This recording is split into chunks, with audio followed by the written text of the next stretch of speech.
What's the most bizarre experience you've ever shared with a stranger? I was at a movie theater a while ago, and while my friend was out getting popcorn, I sneezed at the exact same time as the guy next to me. No one else in the theater noticed, but we knew. This must happen to me before I die. I was at a store getting some groceries and went to grab an onion. All of the onions were huge, like 6 to 8 inches in diameter. I chuckled a bit and just kept looking at the onions. Another woman walked up and said, "These are huge onions." I agreed and started laughing. She started laughing. We both just stood there looking and laughing at the huge onions. This went on for a couple minutes until we each took one, nodded at each other, and went on our way.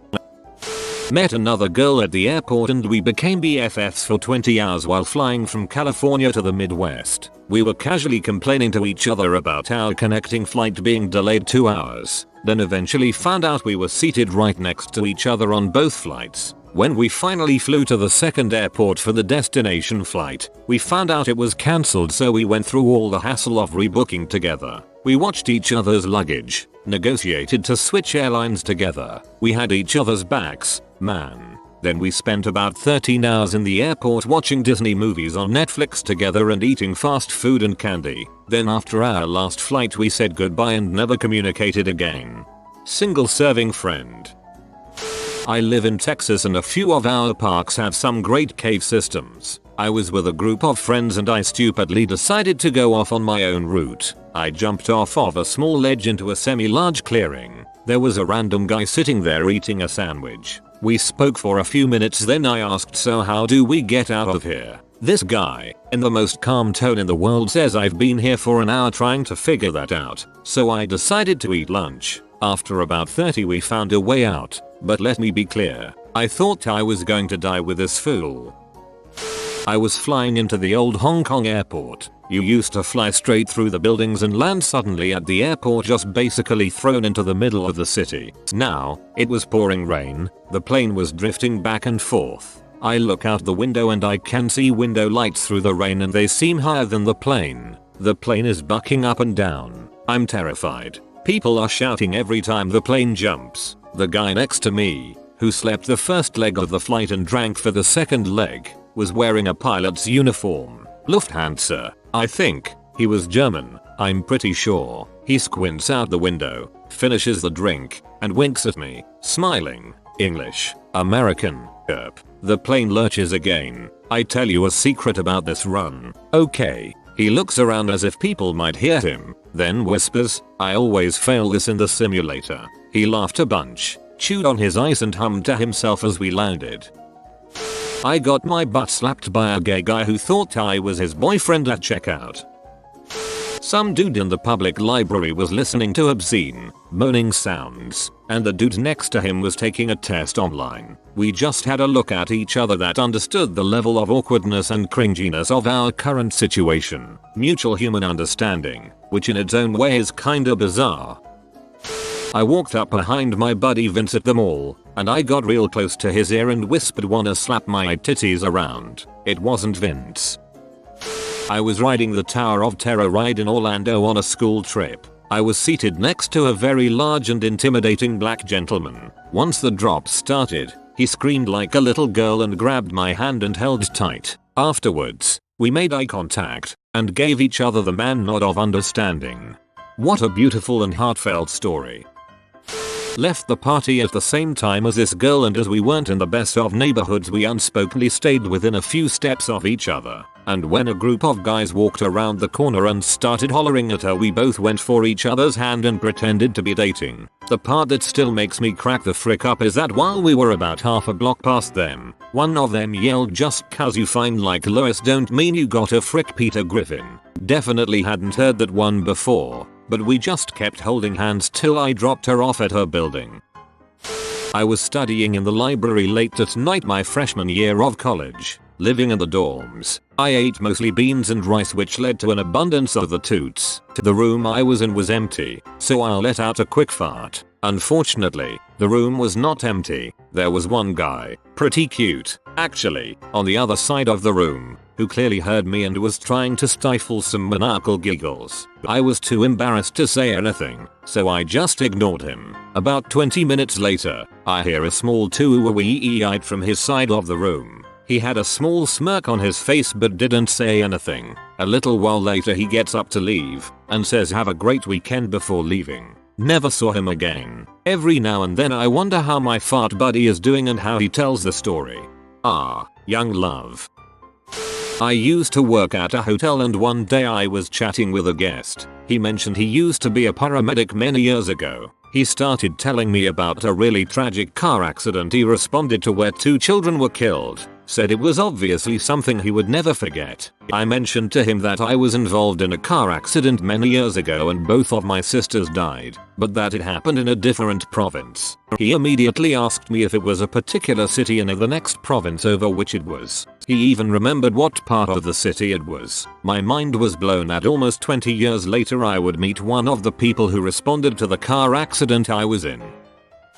I was stopped at some lights on my bike, and a pedestrian walked up next to me to also wait at the lights. Just as they were about to go green, a car pulled up, and in the 1 second it was stopped in front of both of us. We both glanced in the window to see a teddy bear seat belted into the passenger seat, with a fully grown adult man driving. The light went green, the car burned off, we looked at each other, and I said, I'm glad somebody else was around to see that.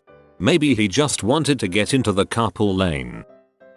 My favorite is when I flew to a meet and greet for grad school I had applied to. It was February, snowing, and they kept cancelling flight after flight. Come midnight they tell all of us, only about 6-7 people, that the next flight out was Sunday. It was Friday, the meeting was Saturday. That wasn't gonna hack it, and I wasn't the only one upset. Together we rented a van and drove to the destination about 4 hours away, through a half blizzard, at an average speed of 90 miles per hour. The woman who volunteered to drive was missing her daughter's 13th birthday, and was gonna be damned if she was a minute later. We all talked, shared stories, until we were all gassed, but since one of us couldn't sleep it was tacitly agreed, without ever making mention of it, none of us would sleep. And from that experience, I met a guy in my same department, who is still one of my close friends. At least once a year we bring up how strange and intense an experience that was.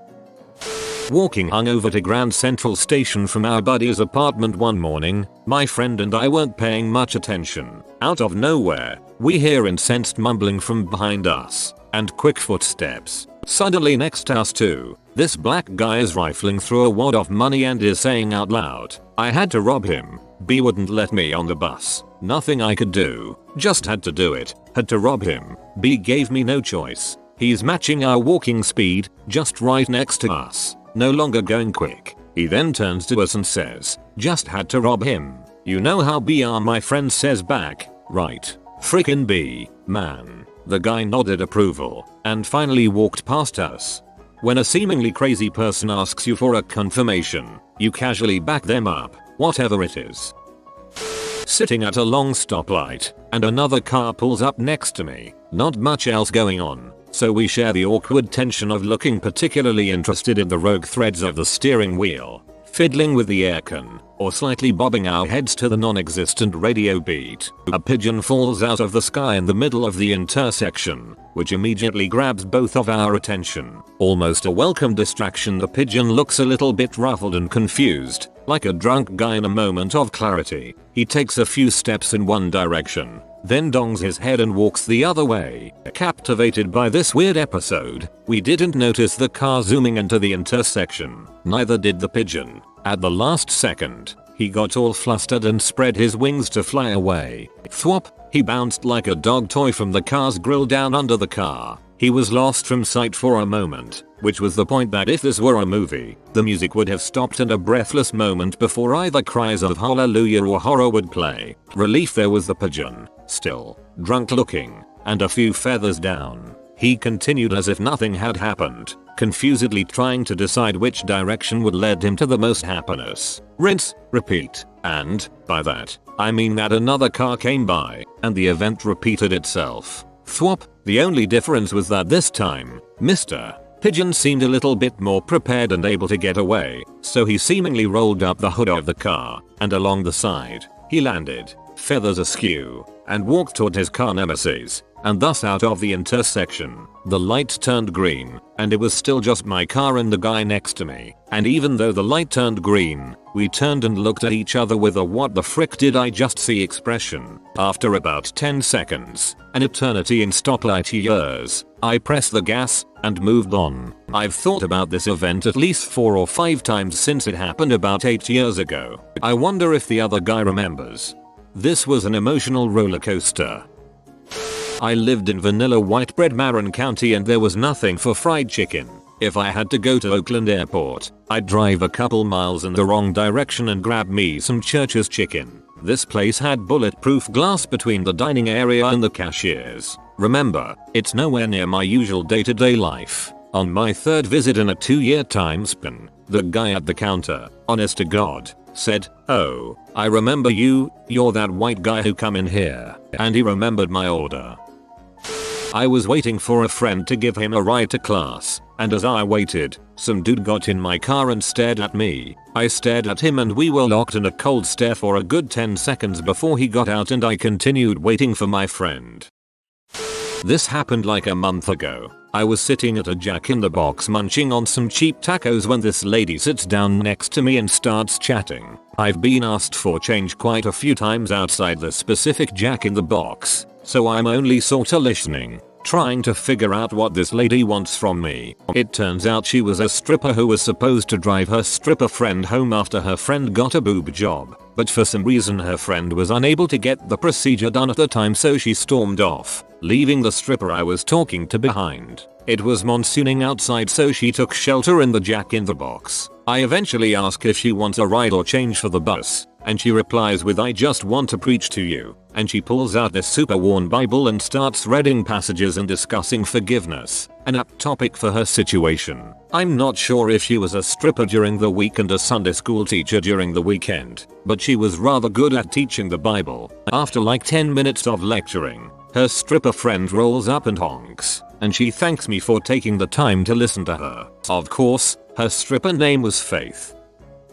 This man was very interesting. I was in a small restaurant at midnight. These dudes, Jamaican looking, walked in, looked around and just kinda stared at me. After they ordered their food they sit right freaking next to me. There were plenty of open tables, so I was weirded out and a bit worried. One of them says I was the only one who gave him a smile when he walked, and then he freaking starts stroking my beard. I was so close to slapping his hands out of my face. I don't know why I didn't, honestly. They start talking to me about life, like if I go to school, what I like to do, hobbies, family, crap like that. After talking with them for about half an hour I realized that they're actually pretty cool people. They had some crazy life stories about traveling all over the US. It's about 1 AM now and they invite me to their place. I like to live that YOLO lifestyle and took him up on the offer. I get there and their place is filled with the most random and coolest art pieces and paintings. One guy goes to bed and the other guy tells me some history behind a few pieces, then says he wants to give me a tarot card reading. Frick it, what else are we gonna do? Long story short, he discovers how I'm feeling about life and my inner thoughts about what I want to do and how my current situation is affecting me. He told me I had to move away, something I had been planning to do for a while. I felt really connected with him and he had a sincere tone to his voice when he told me, like he was with me on my decision and that I was making the right choice. He then brought out a basket full of rocks and crystals he collected from all over the world. After digging through them, one of the crystals grabbed my attention. It was really pretty and made me feel relaxed when I held it. He told me he figured I would pick that one and let me keep it. He said it will give me peace and protect me when I need it most. He put some French movie on and we just discussed the movie while it was playing, like critiquing and saying what we liked about it. It was about 6 in the morning when I left, the sun just starting to come up. I thought a lot about what happened on the drive home, and 8 months later I moved away from all of my friends and family to go after my dream. I don't think I would have worked as hard to get there if it weren't for that man. One time a complete stranger, who was black, walked up to me downtown and loudly said, "Hey whitey, what's it like to be white?" I replied, "I'm sure it's pretty much the same. We go to work and we eat food and we try to sleep with women." "You're right about that," he said, then walked off. End of the story.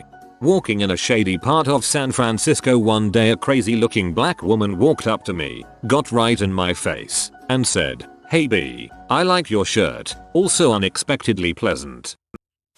I was on a cruise in Alaska and I got talking to this woman. She asked where I was from and I told her Cleveland area, and she responded that she had a cousin who lived in a suburb of Cleveland. I asked which one and her cousin ended up living down the street from me, and I knew her and her family. I used to frequent a LAN center on weekends just fricking around with a friend playing CS and whatnot. Anyways, one night we got there and a majority of the computers are full, so my friend goes off to find one and I sit at one next to a normal enough looking guy. Oh, how wrong I was. I had been playing a while when I glance over to see what this guy is up to. To my horror, he is watching some of the raunchiest bestiality I've seen since my smut directorial days. Soon his phone rings. He answers and it's apparent it's his girlfriend. As he starts talking, he tells her that he's busy with some work stuff and he'll be home soon.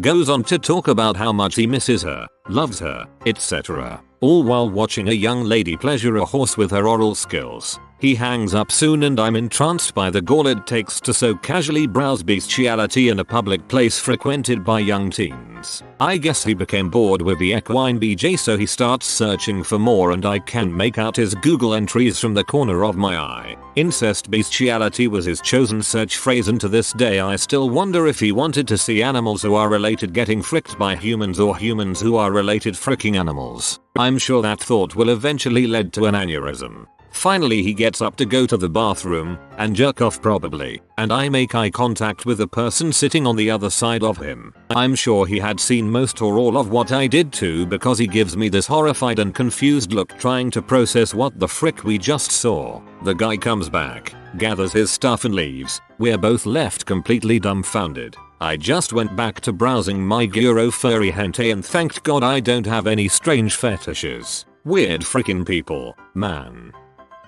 You have been visited by the doggo of dandy rides. Like this video and have a dandy day. If you are new to the channel, you can subscribe. I publish new videos every day. Until then, check another video, or don't. Either way, have a great day you magnificent people.